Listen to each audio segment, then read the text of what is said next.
So a strategy for reading the poem in the oral exam, grab that pen and paper.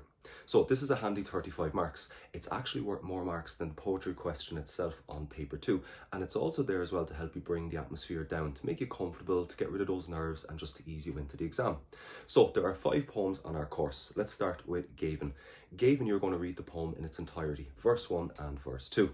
Colscara, you're going to read the poem in its entirety as well, verse 1 and verse 2. Now, for Magrasa, you will read any 3 verses, which is verse 1 and verse 2, or verse 2 and verse 3. For Spalpeen Fánach, it'll be any 2 verses, so verse 1 and verse 2, or verse 2 and verse 3. And finally, for An Tarac here, again, it'll be any 2 verses, verse 1 and verse 2, or verse 2 and 3, or verse 3 and verse 4. It's a handy 35 marks for everyone. Now, what are we essentially looking for? We're looking out for 2 things. Number 1, we're looking for the performance. So, read the poem how it's supposed to be read. For example, in Gavin, the poem has got 2 parts. Verse 1 is about the animal being free, so the tempo is quite quick.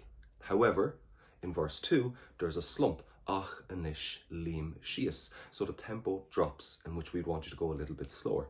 So perform the poem, but don't go crazy. But perform the poem how it's supposed to be read, or how it's supposed to be formed by the poet. The second thing we're looking for is your pronunciation in Irish, which is actually very simple because Irish has a very logical pronunciation system.